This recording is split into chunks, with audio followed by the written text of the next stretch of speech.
Me emrin e Zotit Mëshiruesit, Mëshirbërësit, ne bëjmë një jetë e cila është e barsur me sikletën dhe strese, me shumë problematika dhe ngarkohemi faktikisht. Shpirti ngarkohet, dikujt i kemi thyer zemrën, dikujt ja kemi ngarkuar shpirtin dhe vjen muaji Ramazani si terapi për shpirtrat tanë dhe për të ngritur ura komunikimi, për të rregulluar dhe ridimensionuar edhe një herë jetën tonë shpirtërore, por edhe marrëdhëniet me njerëzit.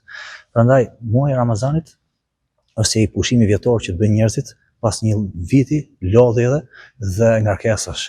Kështu që muaji i Ramazanit është terapi dhe është një lloj rimodelimi i jetës dhe një lloj ngritjesh marrëdhëniesh më të mira me njerëzit. Unë ju uroj të gjithë besimtarëve musliman një agjërim të lehtë, agjërim të pranuar dhe qoftë muaji i bekuar për gjithë familjet shqiptare. Çdo Ramazan ne kemi fluks njerëzish, domethënë numri i besimtarëve rritet, kryesisht në falet e darkës, sepse ka një falje speciale ekstra pra, për gjatë muajit Ramazanit, është falja e teravis, dhe presim një kontingjent më të madh njerëzish, të cilët dëshirojnë që të jenë më afër Zotit, më afër kënaqësisë Zotit dhe më tepër fizikisht me xhamin.